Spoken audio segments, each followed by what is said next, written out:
On this computer. Good morning, everybody. It's so great to have you all here. It's been a great morning of praying together and so excited about what we're going to do this morning. There were several people that weren't here last week that are here this morning and happy to see you guys back.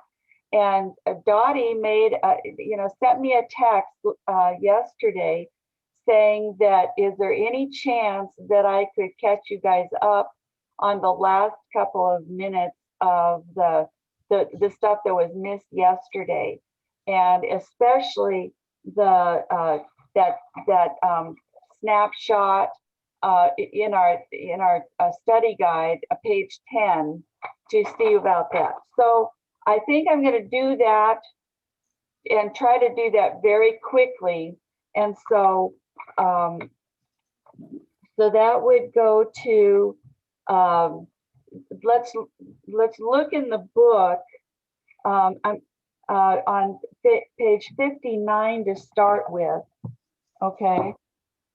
And because I want to do the three tests that I do, that I set, and kind of orient you for that, and then talk about the quiz on page 10 of your study guide. All right. So I'm going to share screen with, well, first of all, on page 59, it talked about, I set three tests for myself, really taking seriously that I was doing a year of experiment. And so the first test is on page 59, and it's the test that's in the gray part, so the first test that is to test the theory. When we notice that our emotions and our physical body have slipped into flight, fight, or freeze mode, if we first spend 2 to 3 minutes doing whichever drill pulls us back into normal mode, and then pray, we will find it much easier to fully connect with Jesus and find the peace of Christ. So the first test that I set for myself for this year of experiments is on the next page, is to say the first test was the theory itself. When I was in distress, if I did a drill first, did that make it measurably easier to connect with Jesus? Okay, so that's my first quiz, my first thing that I'm watching for all year long. Okay, and then the second one, the second and the third one were directly from the window of tolerance. So let me share screen to go through my PowerPoint notes, and let's see what we can do here. Let's see, I'm gonna make us be up here so we're out of the way, and then I'm going to do this one. Okay, so that was where we were doing the grounding drill. And now now for this, in your book, you will find this part on page 51, where I'm talking about the window of tolerance. So that's where it is in the book, but you can just watch this little PowerPoint, okay? So the window of tolerance is a well-known in the field of biology. This window of tolerance is well known, and so there are 3 parts to this diagram, and you'll see the numbers going 1 to 10 on the far side. And so this arrow is an arrow to say this is the range of states of mind that we're in any particular time. Okay, so there's sometimes I can be in the middle, right? There's sometimes I get all revved up into the upper ranges, but then I go back. And sometimes when I feel, low and discouraged and depressed, then I can go back. So do you see that I can be at any number from 1 to 10 of intensity of being on this range of states of mind. Now the green part is the actual window of tolerance. And so the fat little arrow that's only on the green part, this is how wide is my window of tolerance. Okay, so my window of tolerance in this goes, if anything happens that is between a 4 and a 7, I can handle it as if, and I will not go into survivor mode. Survivor mode will be turned off. Okay. However, if something happens that is like an upper one, like 8 to 10, so I have kicked into survivor mode on the top when I revved up, or on the blue part on the bottom. If I've dipped down, survivor mode is turned on. Make sense? Yeah. Let me know if you're catching this, or if I'm going, because I'm going really fast with this. So the smart brain runs the show when I'm in the green thing. So window of tolerance equals smart brain running the show equals normal mode. Okay. The pink part is if I rev up into 8, 9, or 10, that's emotional brain is running the show. Or if I shut down into a place that's 1, 2, or 3, that body brain is running the show there. I've shut down and I have gone into the blue part. Okay, so the first of our quizzes on this is to learn how to pull back into our window of tolerance. So, and this diagram, so I'm learning that if I find that I've revved up into the pink zone, that I know, oh, I've revved up into the pink zone, and then I know, oh, I'll do stand down to go back to normal. Does that make sense? Yes. Okay. If I have shut down into, freeze mode, I will learn to recognize that, and I will know, oh, I am shut down, I'm in freeze mode, and so I know to use grounding to get back. And so on our 3 tests back on page 60, the second test that I had for the whole year was the short-term goal. Was I able to successfully and consistently pull myself out of flight, fight, or freeze using the drills, even when under extreme stress? So that's the second test that I used. All right. Now let's see if we can get to the next one. Come on. Come on, baby. Come on. Okay, how is it going? Okay, all right, there you go.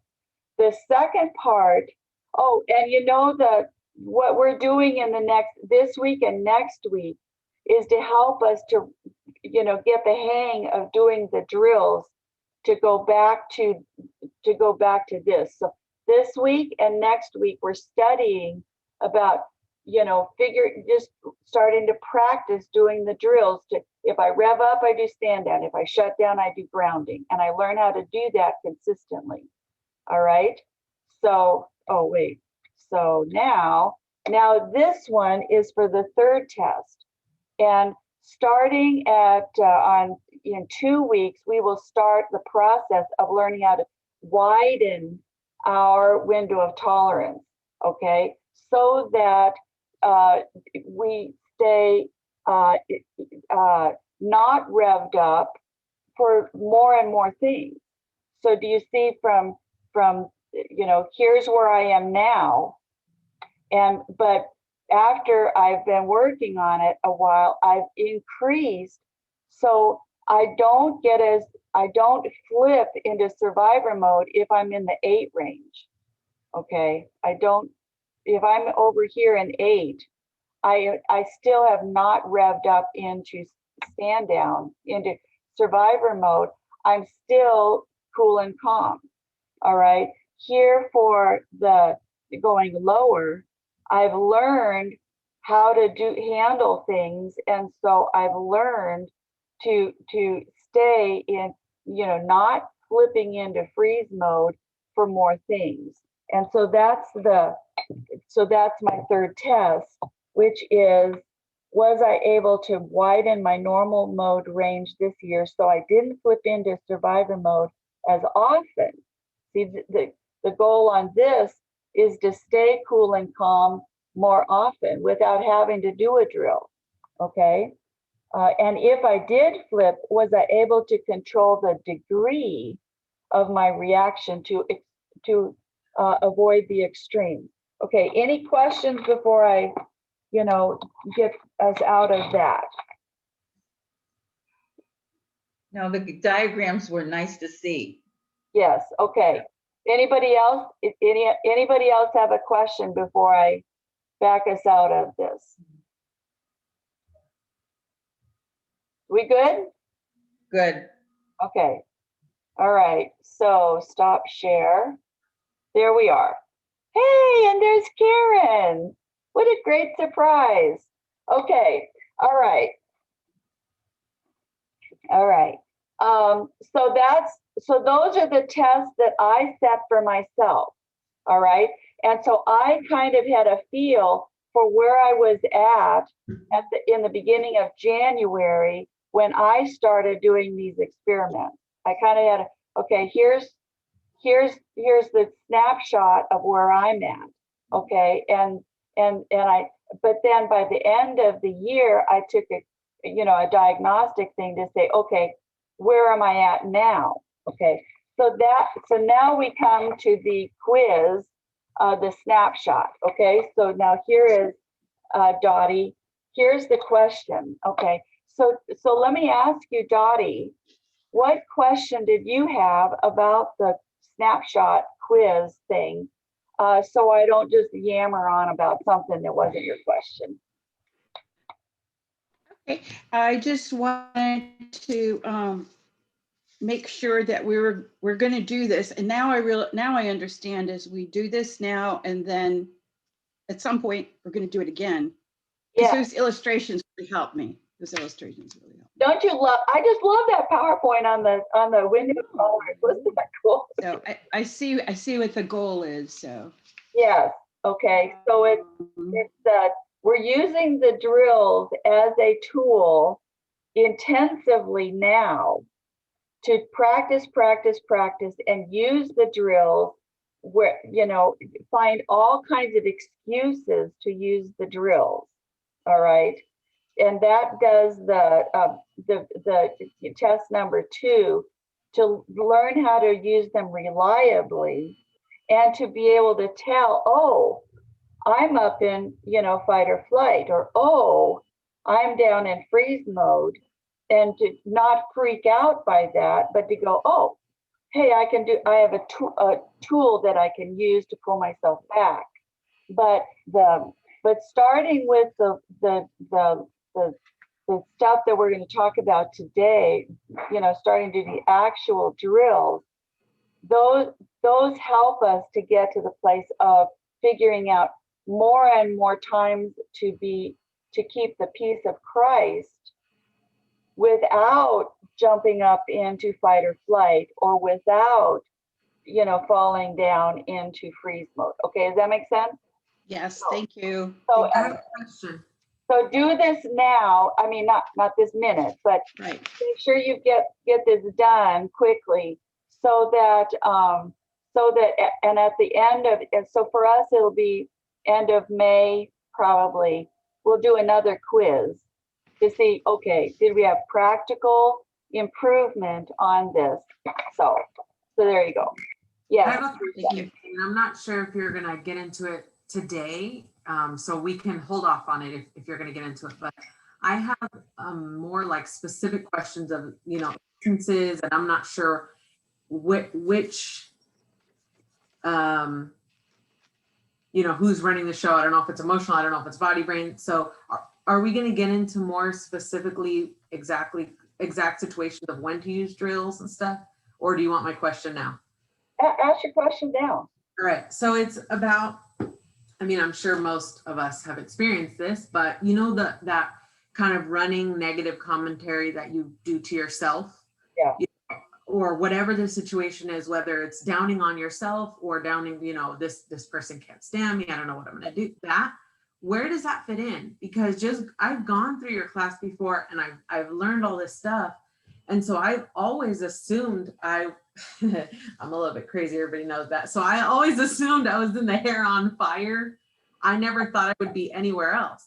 But now that we're studying more, I'm wondering if that negativity, that negative cycle is more of the body, brain, because I don't know where that depressed state fits into this. Yeah. That's a great question. That's a really great question.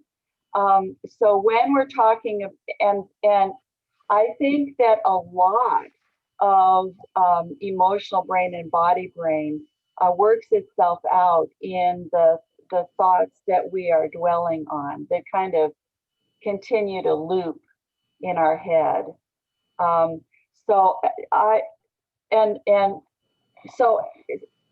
simple things that will help. One is pay attention to what the body cues are. And for each of the ones, and you have both of the drills in your study guide, and also in the book itself. But I want you to, when you notice the negative thoughts, I want you to then check your body and see what vibe is your body giving off. And so if it is revving, and I think that for you, Louise, that probably a lot of time it is revving up. And so you would use a drill to kind of calm yourself down. Okay, so do you feel tense? What's going on? And I think pulling it out of just thoughts going through your head and looking at body cues will help you to bring it back into the real world. Okay, so that's one idea. The other is I would look at what the thoughts are. If the thoughts are more in line of worry or focused on upset or anger at somebody else, that's definitely fight or flight.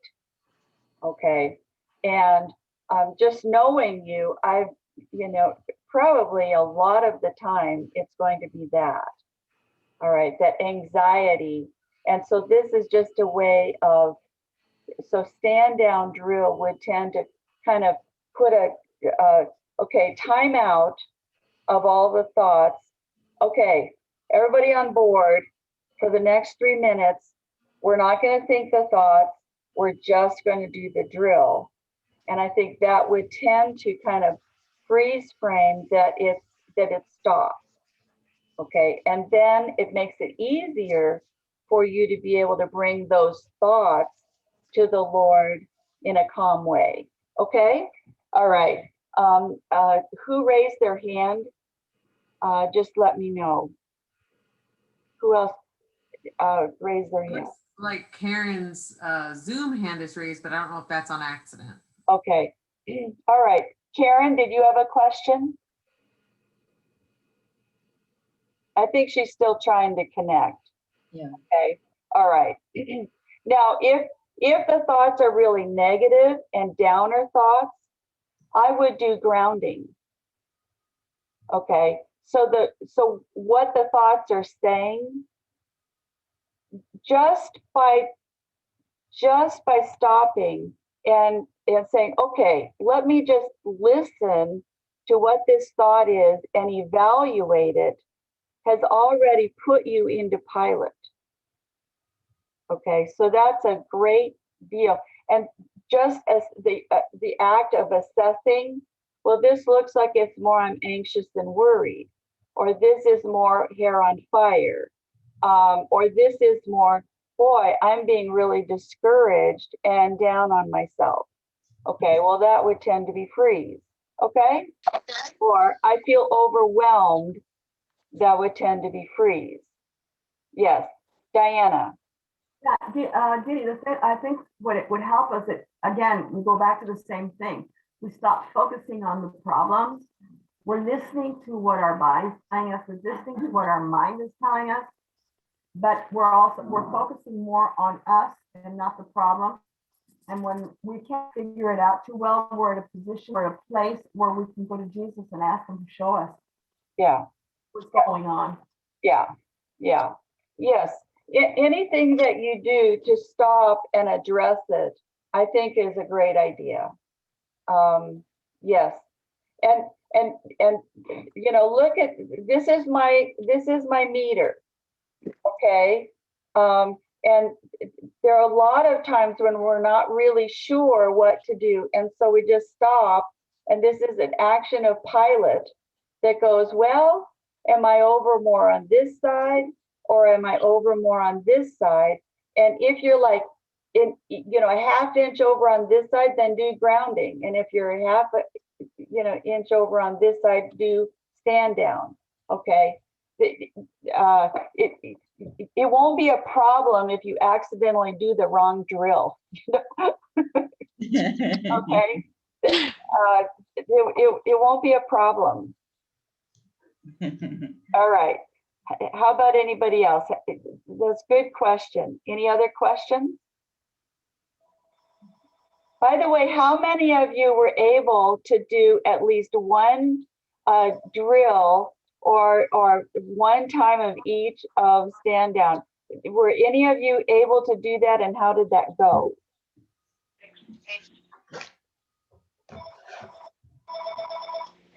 Well, I did it.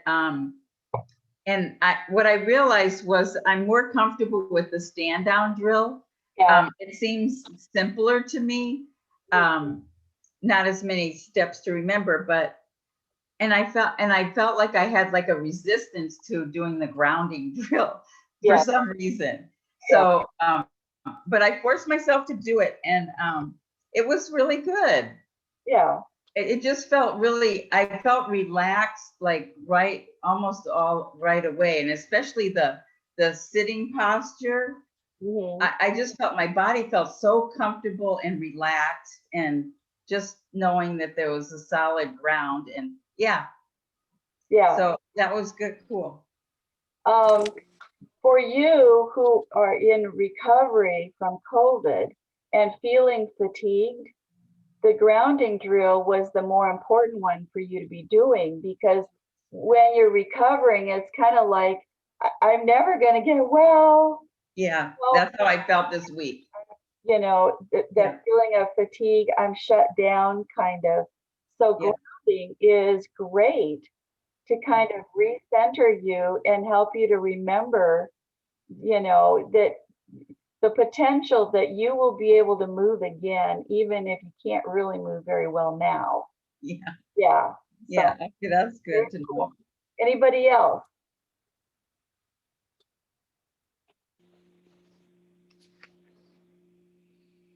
Anybody else have a yes? Hi, Diana. What? You're on mute. Yeah, I know, and it's over here, so. I was able to do it last night. I get this phone call. I'm driving from my daughter's, is down in Popotla, Paso Robles, and I was driving back, and I get this phone call, and it was very insistent, and so I picked it up, pulled over, picked it up. I was on the highway, pulled over, picked it up, and said, "We're calling from Bank of America. We have noticed that there has been some unusual activities on your debit card." Well, anyway, to make a long story short, the fraud wasn't on my debit card. They were the frauders.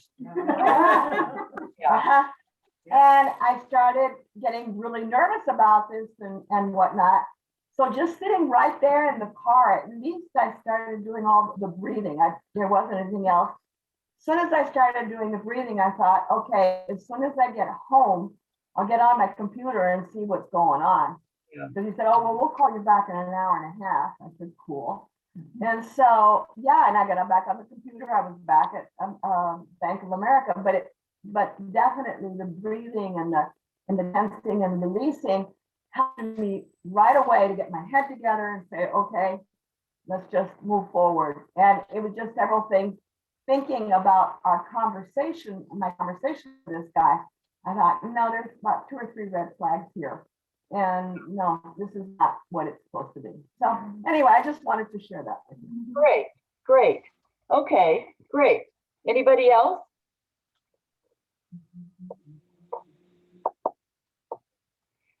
The more you are willing to practice drills, the more you will be personally benefited by this class.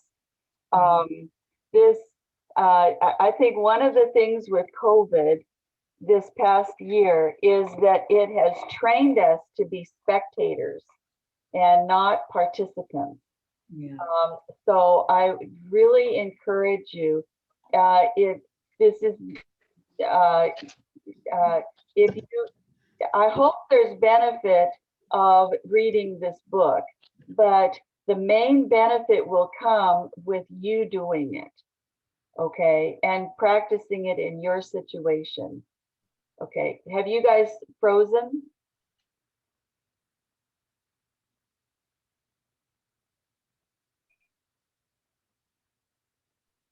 Are you back? Everybody has frozen. Every single person has frozen. I recommend you do one of these drills. Are you back? Yes, you are. Okay. All right. Well, and from my point of view, I was looking at every single screen and all of you were frozen, and then, Oh, this is me. So yeah. let's see if we could just wait it out. So, so thank you, Jesus, that it didn't stop. Amen. Okay. All right. So does that make, where did I leave off?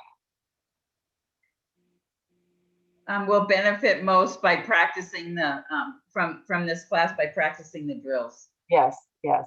So please practice the drills. All right. So now let's go to, so the reading assignment, the next page on the study guide, I want you to see here are, did you see the log entries? I don't know where my actual journal was, but I just got myself a little, one of those little cute journals, you can get them and they're really pretty. And but these are the things to note for each one. And or you can make copies of this and do this for your notes. But I think it's super easy to keep track. So in some way, keep track if you do a drill, okay? All right, so that handles that. Okay, and how are we doing? I think we're doing okay. So let me see, I have one more thing to share now let's start on checking in with the class team. And okay, so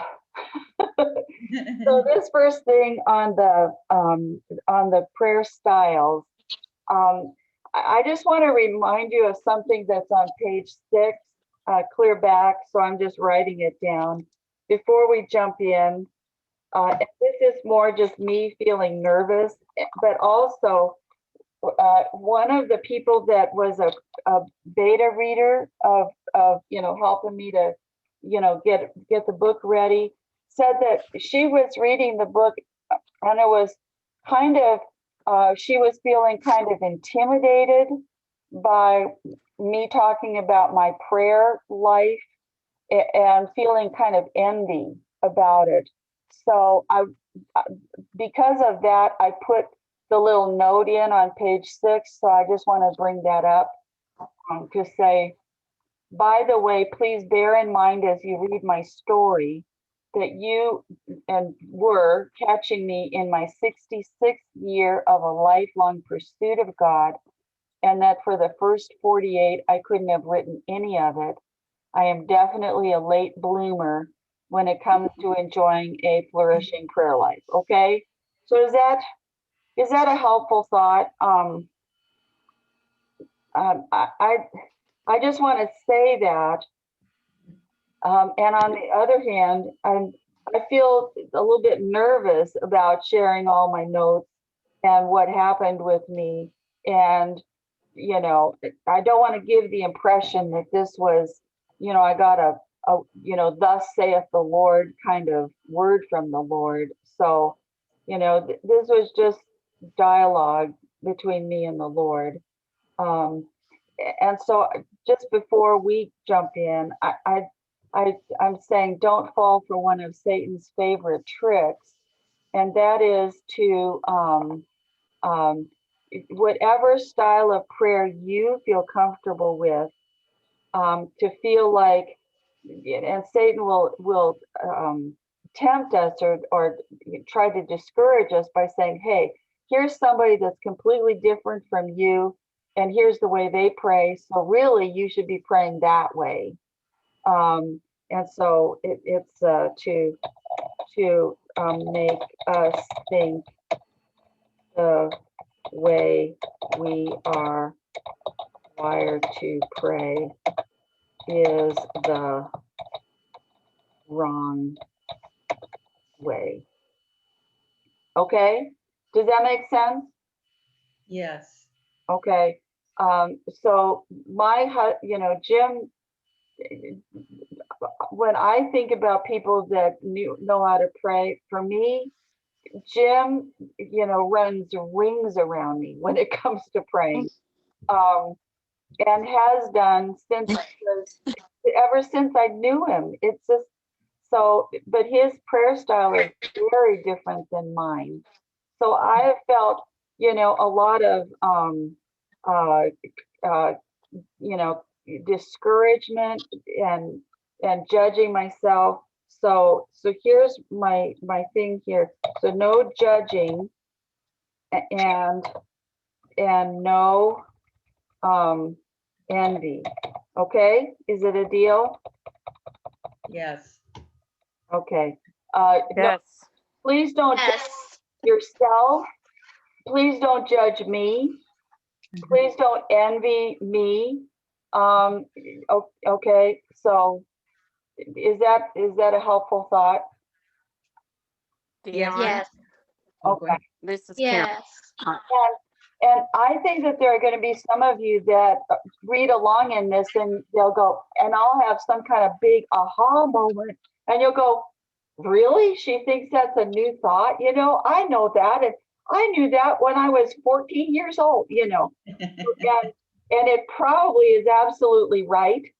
So that, and I'm just a late bloomer when it comes to praying, and, so anyway, but it has been probably my number one pursuit is to, recover from everything so I can trust the Lord. And then when I'm trusting the Lord and he's teaching me how to pray, to be able to pray. So anyway, I just wanted to, I don't know. Okay. Dion, Yeah. hi, this is Karen. Are you hearing me? Yes. Okay. When I pray to the Lord and I try to hand him all my problems and leave them there. But when people try to judge, I tell them, you have no right to judge me. I have no right to judge you. The Lord will judge us. Mhm. And I go on from there, Yeah. because it's important to know that we plant seeds when we tell people about Christ, but it's not us who saves you, it's the Lord. Yeah. He takes over after you plant the seeds, but never judge anybody. Yeah. It's not our right. Yeah. Thank you, Karen. I appreciate You're welcome. Yeah. Yes. Anybody else before we jump in? So if if I was 50 years old and I read this book, it would have made me really depressed. Okay. So, so anyway, um, so, but it's one of those situations where for so long it was not a strength of mine. And so it's very, very precious now. Um, Amen. and, Mhm.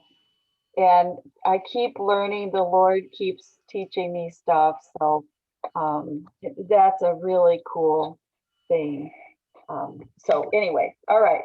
So now, I have a thought. yeah, Well, I was thinking too, it's really helpful what you just said, because like your all of your journal entries in the book, like they can be intimidating for somebody that's just starting out, or don't do it as often as you have. So that was, yeah, like you've been practicing, you've been doing this for a whole year or more, so yeah, we can't expect to have yeah. we just have to trust the Lord, and he'll show us what it's going to look like for us. Yeah. And there's a whole section where I totally crash and burn. So, whatever. So, yeah. And so, yeah.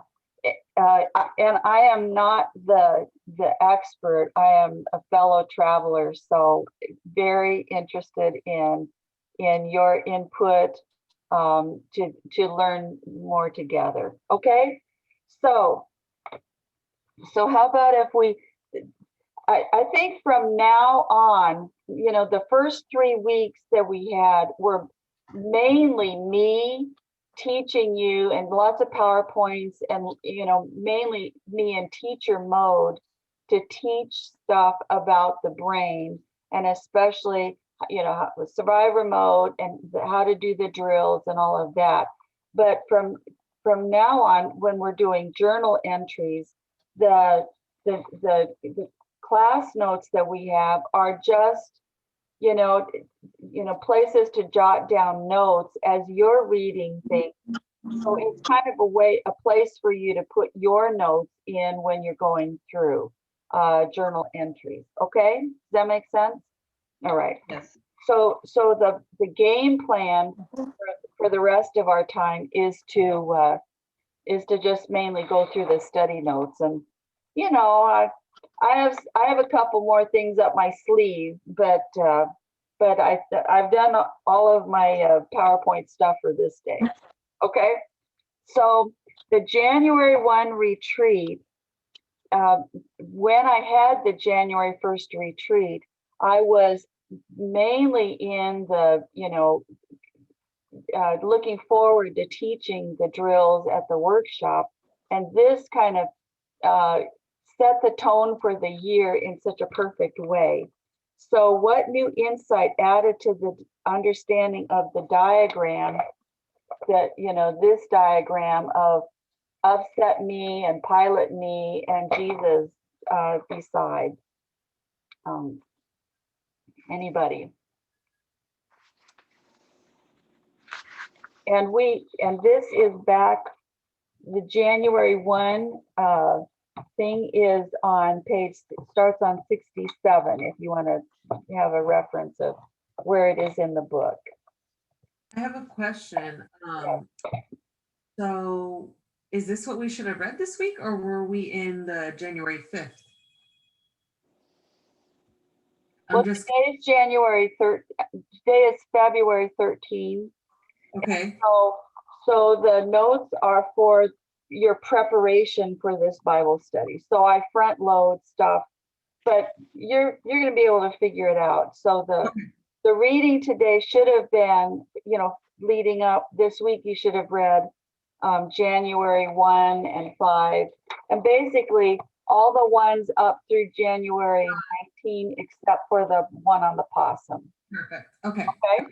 Yep. All right. So insight about this diagram.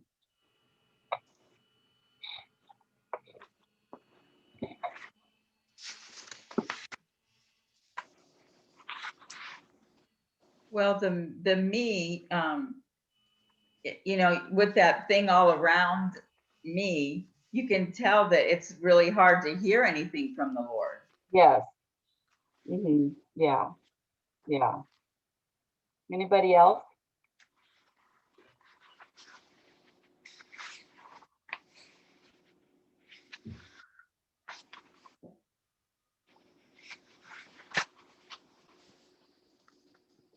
You know, what I find comforting, Dee, is that the Lord is always there. Yes. And Amen. something that I noticed with myself, yes, I did the stand down drill. Yes, I was able to think more clearly. The Lord was very gracious to me because he put in my mind what I should do. But I did not take it to that level of going to him, which is something that I have noticed that, yes, I can do the stand down drills. Yes, I can do this, but the most ideal is that I can go to him for understanding or to him for guidance. Yeah. And this is a place where I'm missing that one step, which is the most important. Yes. Yes. That's a good point. I think all of us have minds that are full and that run a lot.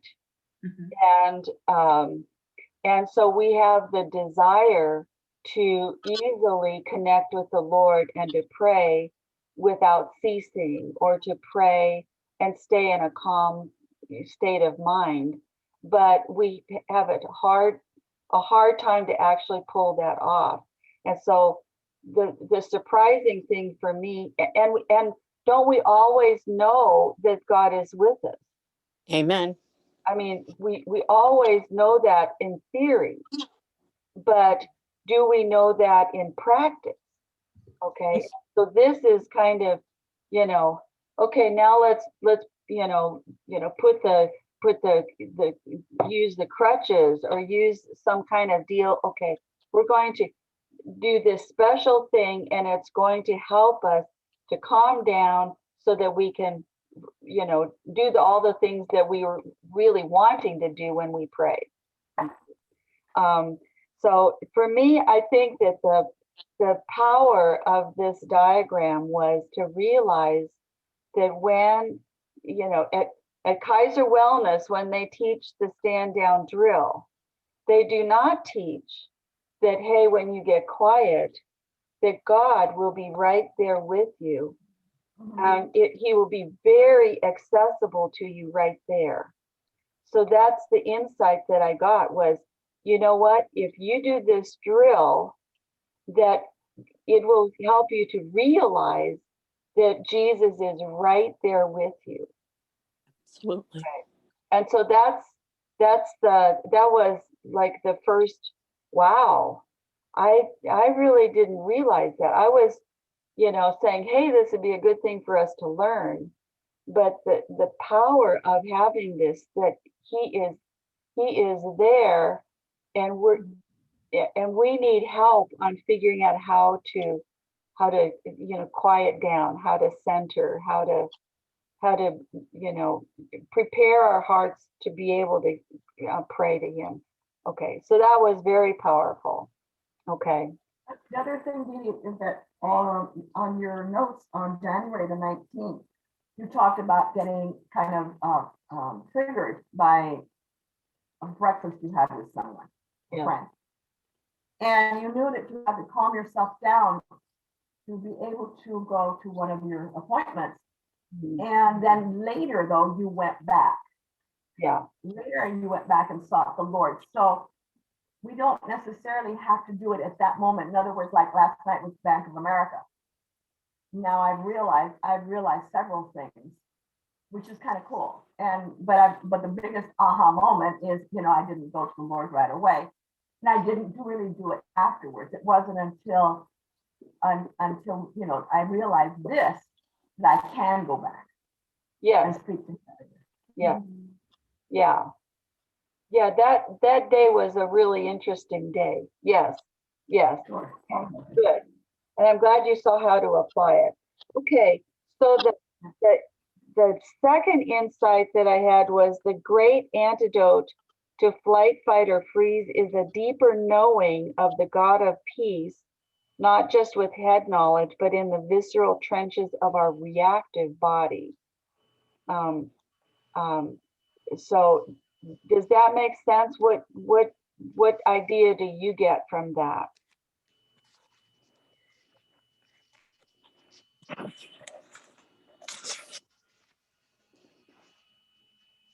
To not just know it, but to feel it too. Yeah, good. Yeah. Mhm.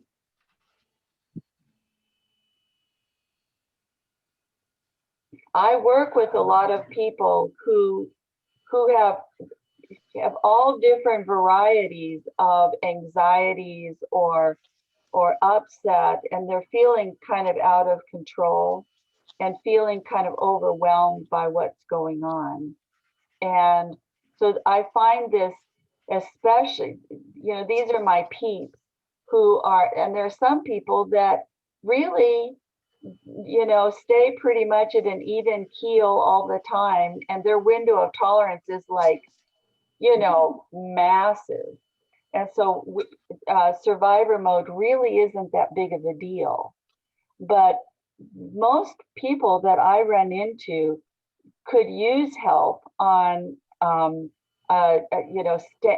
learning how to stay at an even keel more often. But then it's like, well, how do I do that? So I find this a big way of helping people who are struggling with something to be able to figure this out, to see it's not just learning a drill that will help you. And it's not just praying that will help you. The biggest thing that will help you is that you will get to know the God of peace. And the God of peace is there to help train you, to help guide you. So when I was doing my practice things, and I was intentionally thinking, I'm here and the God of peace is here. So what have you got for me? What can you teach me? What do I need to know? That specifically, how can I, learn how to not get revved up? So, jump into being revved up or jump into being discouraged, but that I can stay on an even keel. And so it was very much a thing of, I'm wanting to be mentored by a person who will help me to figure out, how to stay in normal mode. Does that make sense? So this idea of that, and the idea that that if I am feeling like I need to do a drill, that when I get quiet, that God will match me in being at a place where he would be helpful to somebody who is trying to collect themselves from being highly anxious. And so it's not, refiner's fire there, okay, or it's not judge that's there, but it's this very peaceful, just incredibly kind person that you would want to have with you if you were feeling afraid and you wanted somebody to come along. Okay, just being with you helps me to calm down, kind of a thing. Does that make sense? So that was that God would be there specifically as the God of peace. Was that, wow, I didn't realize that.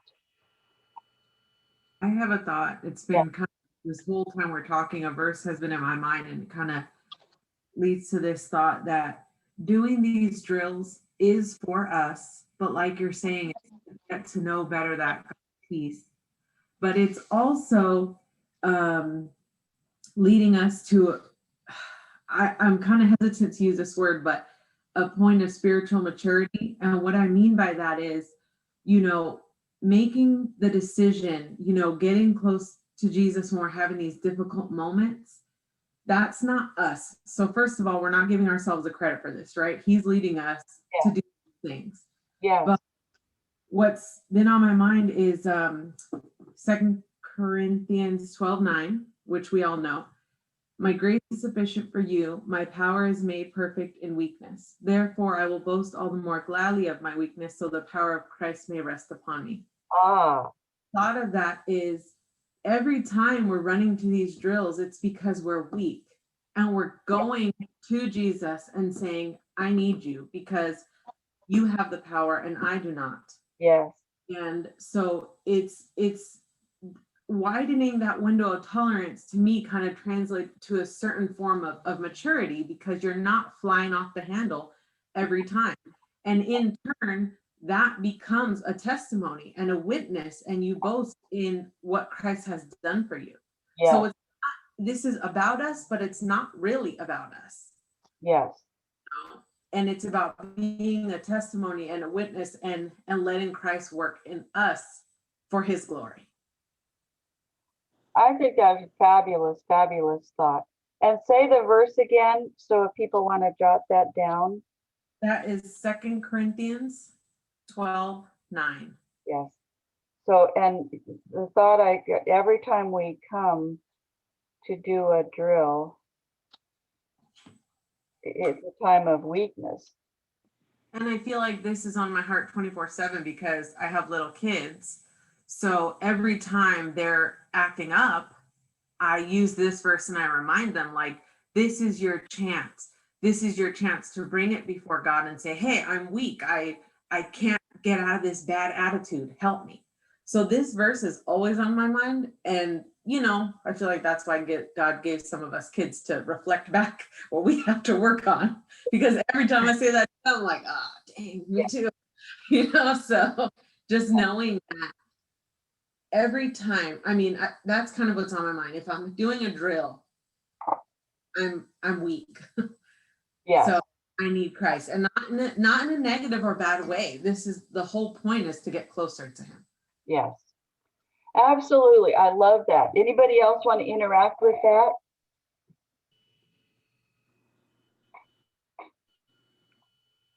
I think that's absolutely right on. Right on, right on. Yes.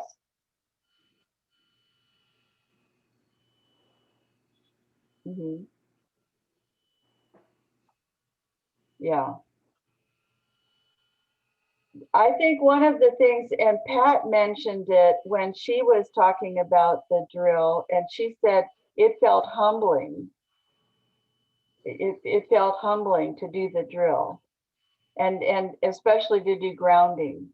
And I want to bring that out into the open and say, yes, to do a drill is to humble yourself. It's to say, you know what, I'm doing something which is representing something that is not the peace of Christ. And so I need to pull myself, I need to actively do something so that I pull myself into letting the peace of Christ rule. And it will always feel like a humbling moment, that, you know what, I'm out of control here. I need to pull myself together.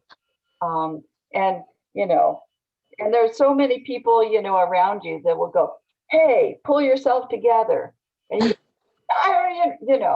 what are you talking about? Or somebody would say something meaning, oh, is it that time of month? It's like, and you go, wait a minute, I'm serious. I have a good point to make, right? And so it's very, very humbling to say, you know what? I'm kind of out of whack, and I need to pull myself together. I need to collect myself. Is a very humbling act. Okay, so when you think about doing the drilling, you go, oh, No, I don't need a drill. Okay, that's the perfect time to do a drill. Yeah. Okay, because there you are on your high horse. Okay, yeah. Okay, all right. I Dion, wanted to, go ahead. Okay, Karen. yes, when you're with people and you kind of lose it, what I tell people is take a deep breath, think about what you want to say, because once you say it, you can't take it back. Yeah, So it's not good to talk in anger. Just go silent, pray about it, and then the Lord will put the words in your mouth. that's a good word. Thank you, Karen. Mm-hmm. All right, now let's go to the, yeah, I encourage Lisa, though. I really want to encourage you, Lisa. Being weak is the best place we can go Right. because we have a strong defender. yeah, Okay. I think it's kind of cool because my daddy's strong, not me. And I would rather have a strong daddy. yeah. Oh, Yes, very much. Okay, so how about if we take a couple of minutes and work through these, the specific days, okay? So I have a question on yeah. January 5th. So January 5th with this nightmare scenario, would you say for yourself, would you recommend this drill anytime you have a nightmare? Typically my nightmare wake up is, TJ, wake up, hurry up, pray for me, you know? So that's what I usually do, but what's your recommendation? Because you did it in a nightmare situation. Do you always do that? It's my experience that if something has risen to the level of feeling like a nightmare, that emotional brain or body brain are very much in control. And that it's a big activity of theirs. And so I'm the other day somebody came in with a nightmare, and it was like the Lord gave them this nightmare because it was exactly what they needed to work on, and it makes it play out in some kind of way. I find nightmares to be, highly helpful to help people work things through that are where something in their memory or the way that they're handling something is feeling distressed and triggered. So yeah, it's not interpreting dreams or anything like that, but it's like, yeah, I just operate on what was the feeling that you had. And okay, is it more on this side or is it more on this side? And it's often way more onto I'm feeling overwhelmed or but aren't a lot of dreams, you're the gazelle and the lion is chasing you, right? Okay, so that's fight or flight, there you go. So yeah, yeah, so yeah. And I think that it's easier to spot the fight or flight element or the freeze mode element in a nightmare. Okay. So, during the day you're kind of doing not noticing it, but yeah. Okay. So let's just go through really quickly and see just kind of and so this one, January 5, 7, 11, and 19. So basically, the main thing I wanted you to see was some of the times that I used it so that it'll just give you encouragement to use it in all kinds of situations.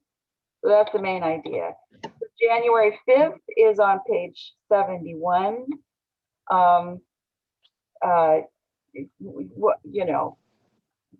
What was going on, what gave me the idea that I needed to do the drill and what happened.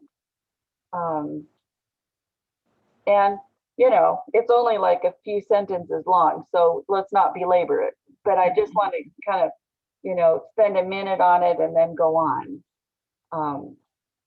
Well, this is when you had a nightmare that jolted you awake. That's your, you didn't even tell us what the nightmare was, right? Or is this the nightmare? No. The nightmare is a different page. This was Okay. being so revved up that I'm having a hard time sleeping. Oh, okay. Because I was super stressed leading up to that workshop that I did. And so every waking minute and then during the night, I was just, 24/7, kind of my body was thinking about it. So it was that kind of situation. So if you're in a situation where there's intensive stuff that you're working on, it's great to use a drill. Okay? Because it calmed it down. So we skipped January 6th until next time. How about January 7th? What was going on there? Still preparing for the workshop. Yeah. And you were nervous about it. Yeah. And this was a place where curiosity, it helped me on it. So what was the curiosity?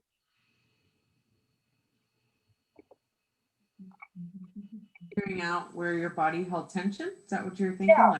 Yeah. So I held tension mainly in my neck. And so this is an interesting thing to do. So you've noticed something different going on when you do the drill. This has got you thinking about your body when you probably weren't thinking about it. And then I'm going, usually I don't feel the tension in my neck. Okay, so why is it there? And then an idea came, which was a totally logical, it made total sense when I just stopped and asked that question. Okay. All right. Does that make sense? Yes. Mm-hmm. All right. Let's see, let's come back to January 10 and go to January 11. So what happened, what's the main thing that happened in this time?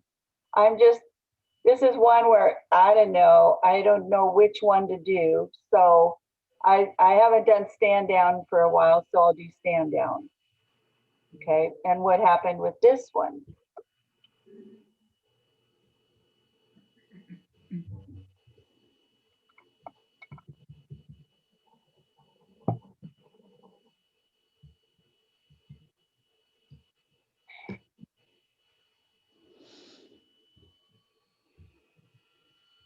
Hi to the little puppy.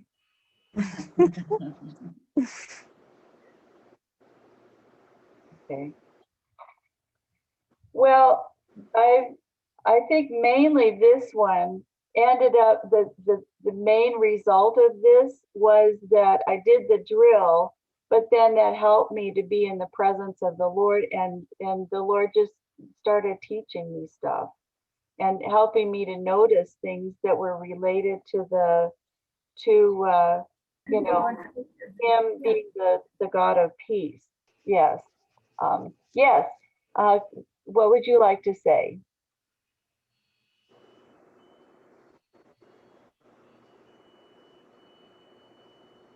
Okay. You're, Unmute yourself.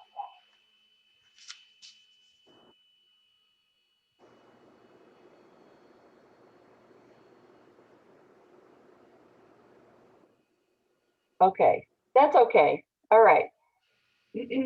Okay, so they got disconnected and now they're back. All right. So on this one, mainly this ended up being a time of just kind of chatting with the Lord, and I hadn't been really upset about anything, but I just did a drill just to do a drill, and then it made me really receptive, that here's the Lord, and the Lord is just, I'm just starting to notice, hey, you're like the perfect pilot, aren't you? I'm trying really hard to figure out how to be pilot. This is 11 days on and figuring out how to access pilot, and you're the perfect pilot, aren't you? So that was a real blessing to figure that out. And then Diana talked about January 19th and switching gears. So have you been in that kind of situation where you have two intense things that you need to do and it's hard to switch gears? So stand down drill worked really good for that. Okay. I liked the talk about the lockbox. You like that? What do you like about that? To temporarily place your reaction somewhere, compartmentalize it, and then deal with it peacefully at another time. I really related to that. Yeah, it isn't always appropriate to, hey, let me go to the bathroom and do a drill and then figure it out. A lot of times we're not able to do that right in the moment. Yes, but it can't, this is not to stuff it. Yeah, it's not to stuff it. Yeah. I think it would be easy to do that too if you're postponing it, wouldn't it? If you're not wanting to face it or something. Yes. So I want to distinguish. This is not stuffing it. This is that I don't know if I use the word here, but it's the idea of to contain. So it's like temporarily I'm putting it somewhere to contain, and I've got it over here, but I'm doing that so that I'll come back and process it. And I needed to do that in the same day. So I just found a time later that I was able to do that. And yeah, because it was, yeah, the visit with a friend brought up a lot of memory and a lot of I missed her and felt bad about not being able to be with her. And so it was just a grab bag of a bunch of stuff. And, but, I can't be thinking about all of that and give my attention to a counseling appointment. So that was the reason for that. Yeah. So good. That's a good time to use that. All right. Any other comments or questions? Dion, Yeah. this is Karen. Does the Lord hang on to something as long as you do? Or I know once you ask him for forgiveness, you get forgiven. And then we're the ones that carry it. But for a long time, I've had misgivings about a person. I've forgiven her in my heart, my mind, but I haven't told her that I forgive her. Although we're friends, I still feel guilty when I hug her because, I'm holding that. What should I do? Should I apologize to her or say I'm sorry? Or how would you handle that? Because really, if you haven't totally dissolved it, it's always going to be there. Yeah. Is it a situation where you needed to forgive her or where she needed to forgive you? Well, I don't think she realized it, but I feel she should be the one to apologize to me. Yeah. But that was over 30 years ago, and I still got it in the back of my brain. Oh, okay. Well, that sounds like something. How about if you and I talk about that? Because the individual situation would depend on what it was. Okay. Okay. I'd be happy to talk to you about it outside of the group. Okay. That there would be something that would be really good to resolve. Okay. Definitely. I'd be happy to help you to figure out what to do with that, because that would be case by case. I wouldn't give a overall, hey, this is what you should do. Right. Yeah, okay. Thank you for sharing that. Yes, You're welcome. yeah. Any others? Now let's end with the freeze mode and the fear of death. And I think that this will wind up our time together. Okay. So this was the one where I had the nightmare, two in a row that were the same theme. See, so the theme of the two nightmares is exactly the same, even though the details were different. And we often have, nightmares that are like that, don't we? Yeah. Okay. And I don't know if other people have nightmares. Um, um, so what did you? What was your reaction on looking at this about the fear of death, and just worrying about we're gonna die, we're gonna die? It's like, oh my God. So this was easy to spot when I was thinking about, okay, is this way or is it this way? Okay, I'm in doom and despair. So definitely freeze mode. Therefore, definitely do grounding. All right. Okay. So any comments or things about this? It's Karen again. Yes. On death, I have no fear of it. I know it's coming someday, either today, tomorrow, or years from now. But as long as I know where the person's going, it makes me happy because they have peace. They're not in pain.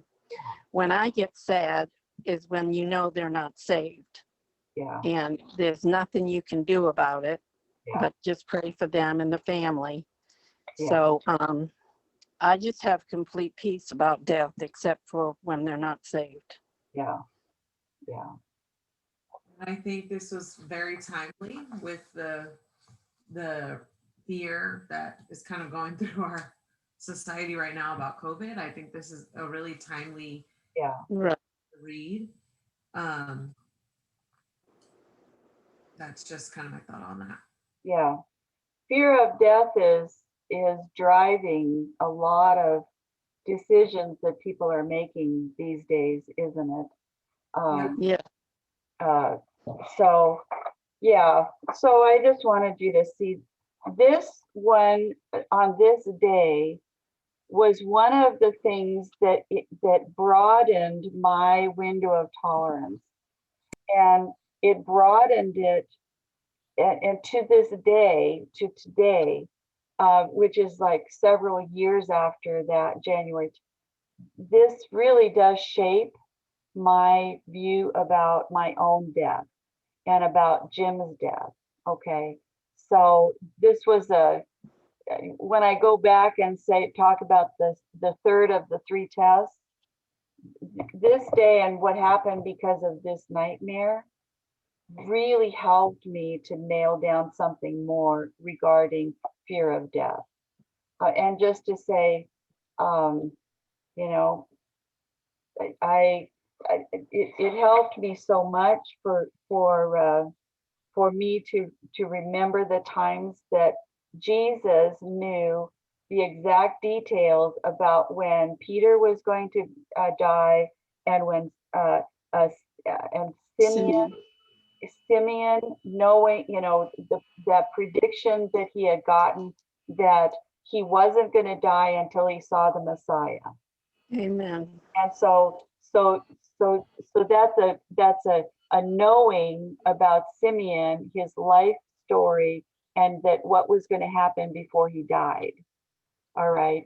And I found that really sweet to have the Lord remind me about that he knows, he's already handled the timing of each of our deaths and the way that it will happen. And it's already planned, and that until that moment, we are invincible, right? If until that moment comes, we can be lions. Yeah. Yes, Louisa. So I think an insight that I got from this too was the idea of fear itself. So you talked about fear is the fear of death is one of the most powerful weapons in the enemy's arsenal. But I think if we even take a step back, fear is a powerful tool, especially as women, because we have so many people we're responsible for, so many things we're responsible for. And this idea of fear, Yeah. fear, we're usually the ones worrying about our money, about our kids, about our marriages, about how our kids are going to turn out. How is this thing going to happen? So this idea of fear, I know fear of death can be a lot more gripping, but fear is super dangerous to get caught up in. Yeah. And it kills any bit of joy and peace you have. So I think even understanding this is something that I've learned from you, Dee Dee. Sometimes when we're getting revved up, this goes back to the pilot. It's an underlying fear that we may not even know it's fully there. Exactly. And that's something we absolutely have to deal with, because that spirit of fear is not from God. Yes.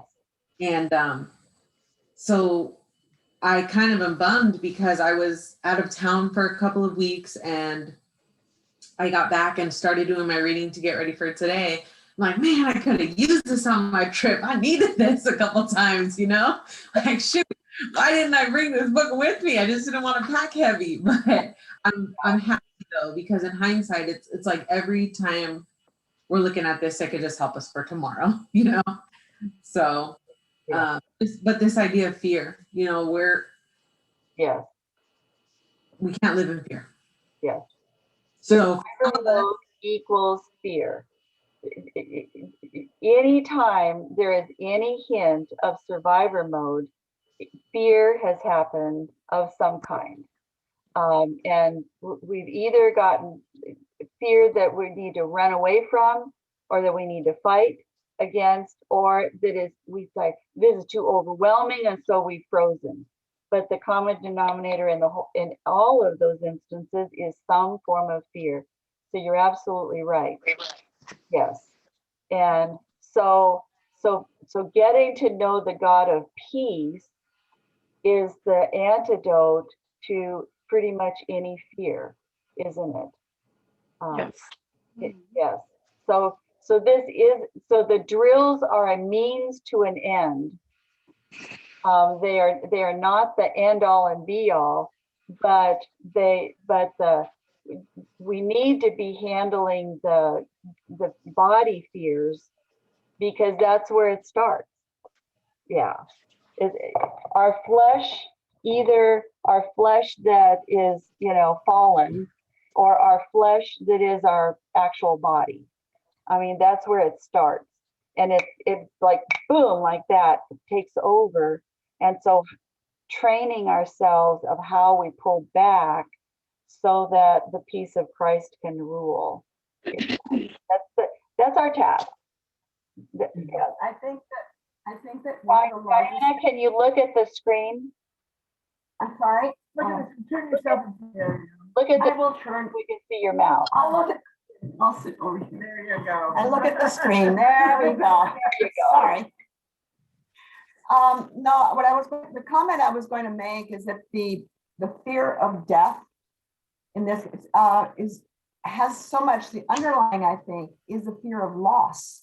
Yeah. And that is why we feel so very frozen, because we know there is absolutely nothing we can do about it. Yeah. It's a loss. It's a total loss. It can be a loss of our own life. It can be a loss of, because we're gone, we won't, whatever, that everything that happens because of the loss. Yeah. I think that's what we feel the most. Yes, I agree. Yes. Any closing thoughts? You all ready to go on next week? Next week will be the second of 2 weeks that we will be mainly focusing on drills and getting the hang of the drill. So you have the idea of it now. So I hope that you will do drills. So for me, I tried to do it at least, like 4 or 5 days in a week to find an excuse to do a drill. Okay. And and so if something comes up, do the drill. But if nothing comes up, do the drill. You know? All right. And the other thing is after next week, we will start doing things that really take the bull by the horns and start using this whole idea of the drills. We're getting the hang of them.